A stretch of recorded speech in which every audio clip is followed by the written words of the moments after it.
Ah, je ne vous apprends rien, c'est jour de Fed aujourd'hui, alors personne ne voulait prendre trop de risques, même si au final le CAC 40 grimpe de 0,67% vers les 7331 points et un petit peu plus de 3 milliards d'euros échangés. Pas vraiment de surprise attendue alors que la Banque centrale US devrait faire une pause dans la remontée des taux. Reste à savoir si une hausse est encore possible d'ici la fin de l'année et surtout si Jerome Powell donnera des indications sur une date possible de baisse des taux anticipée par les marchés à l'été 2024. Outre-Atlantique, on temporise aussi avec une évolution contrastée à 17h40. Un Dow Jones à plus 0,5% et un Nasdaq à moins 0,3%. A noter qu'après une entrée en bourse en fanfare hier, eh bien, le spécialiste de la livraison d'épicerie Instacart recule de 5% aujourd'hui. Et du côté des valeurs en hausse à Paris, eh bien, Elior avait de l'appétit et finit en tête du SBF 120. Pour rappel, le groupe de restauration collective avait été sévèrement pénalisé par une baisse d'objectif de cours de la part d'UBS de 3,10 € à 2,40 €. Interparfums, Clariane et Carmila suivent derrière. Sur le CAC 40, c'est la foncière Unibail, Rodamco, Westfield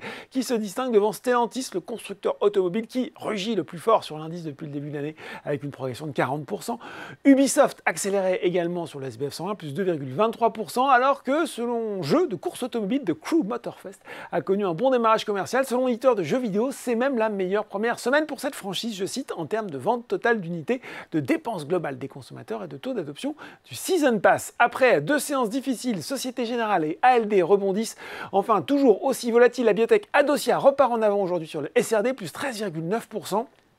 Enfin, autre biotech qui s'enflamme, Farnex, plus 428%. Dans un communiqué, la société dit être entrée, je cite là aussi, dans la dernière ligne droite pour la conclusion d'un accord qui permettrait de valoriser son candidat médicament dans la maladie de Charcot-Marie-Tooth de type 1A. Prudence quand même après un tel épisode spéculatif. Du côté des valeurs en baisse, pas beaucoup de recul notable à mentionner. CGG et lanterne rouge du SBF 120 avant Air Liquide, Thales et Coface. Et voilà, c'est tout pour ce soir. En attendant, n'oubliez pas, tout le reste de l'actu éco et finance est sur Boursorama.